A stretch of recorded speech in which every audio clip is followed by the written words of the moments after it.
Bismillahirrahmanirrahim. We are studying chapter number 19. Today topic is development of cheek gastrulation. It is characterized by the movement and rearrangement of the cell in the embryo. During gastrulation, the blastoderm separates into the two layers, an outer layer of the cell called epiblast and lower layer of the cell called as hypoblast. The epiblast is mainly prismative ectoderm and mesoderm. The hypoblast is mainly prismative endoderm tissue, because hypoblast cell grow outward over the surface of the yolk, then downward around it to form a endodermal lining of the yolk. At this stage, the central cells of the blastoderm can be separated from the yolk. Under these central cells, a pool of fluid develops, rising them off the yolk and giving the area of the translucent appearance, the area pellucida, while the peripheral part of the blastoderm, where the cells lie unseparated from the yolk, is termed as area opaca. The white area that transmits light. The upper layer of the blastoderm consists of the prismative mesoderm and ectoderm, notochord and mesoderm formation. In the cheek, the mesodermal cells do not invaginate as an amphibian but migrate medially and caudally from the both sides and create a midline thickening called as primitive streak, which grows rapidly in length as more and more. Bismillahirrahmanirrahim. We are studying chapter number 19. Today topic is development of cheek gastrulation. It is characterized by the movement and rearrangement of the cell in the embryo. During gastrulation, the blastoderm separates into the two layers, an outer layer of the cell called epiblast and lower layer of the cell called as hypoblast. The epiblast is mainly prismative ectoderm and mesoderm. The hypoblast is mainly prismative endoderm tissue, because hypoblast cell grow outward over the surface of the yolk, then downward around it to form a endodermal lining of the yolk.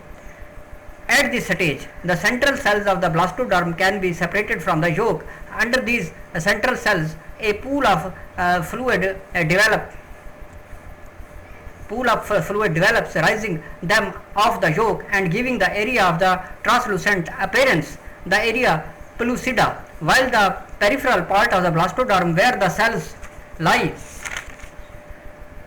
unseparated from the yolk, is termed as area opaca. The white area that transmits light. The upper layer of the blastoderm consists of the prismative mesoderm and ectoderm, notochord and mesoderm formation. In the cheek, the mesodermal cells do not invaginate as an amphibian but migrate medially and caudally from the both sides and create a midline thickening called as primitive streak, which grows rapidly in length as more and more prismative mesoderm cells continue to aggregate in the middle, as this results in changes of Bismillahirrahmanirrahim. We are studying chapter number 19. Today topic is development of cheek gastrulation. It is characterized by the movement and rearrangement of the cell in the embryo. During gastrulation, the blastoderm separates into the two layers, an outer layer of the cell called epiblast and lower layer of the cell called as hypoblast. The epiblast is mainly prismative ectoderm and mesoderm. The hypoblast is mainly prismative endoderm tissue, because hypoblast cell grow outward over the surface of the yolk, then downward around it to form a endodermal lining of the yolk. At this stage, the central cells of the blastoderm can be separated from the yolk. Under these central cells, a pool of fluid develops, rising them off the yolk and giving the area of the translucent appearance, the area pellucida, while the peripheral part of the blastoderm, where the cells lie unseparated from the yolk, is termed as area opaca. The white area that transmits light. The upper layer of the blastoderm consists of the prismative mesoderm and ectoderm, notochord and mesoderm formation. In the cheek, the mesodermal cells do not invaginate as an amphibian but migrate medially and caudally from the both sides and create a midline thickening called as primitive streak, which grows rapidly in length as more and more prismative mesoderm cells continue to aggregate in the middle, as this results in changes of shape of blastoderm. It changes from the circular to the pear shape. The interior and primitive streak is occupied by an aggregation tube, primitive to node or notochordal cell, while rest of the cells are mesodermal cells. Thus, primitive streak represents the dorsal and both lateral lips of the blastopore. Continuous migration of cell take place between the epiblast and hypoblast and result in formation of the groove along the whole length of the primitive streak, and this is ridges. At the cephalic end of the primitive streaks, closely packed cells form a local thickening known as Hen's node. The Hen's nodes, however, mark the site of a somewhat special type of invagination. Shortly after the primitive streak has been formed and the endodermal derm as well as established cell began to push in form the region of the Hen's node to form the rod-like notochord in the middle beneath the ectoderm. In chick embryo about 18 hours, notochord is one of the few prominent structure features.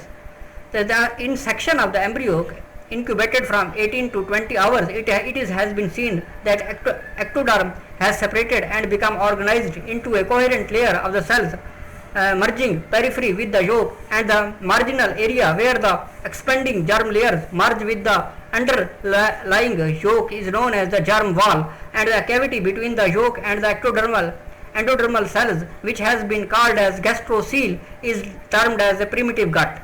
From Hen's node, dorsal mesoderm is formed and is organized into somites. The lateral plates mesoderm is separated into two sheet-like layers of somatic mesoderm and splanchnic mesoderm with the space between them. The cavity between them formed somatic and splanchnic mesoderm is coelom. Somites are seen in the 25 to 26 hour embryos. Thus, these are compact cell masses lying immediately lateral to the neural folds. Thanks for watching.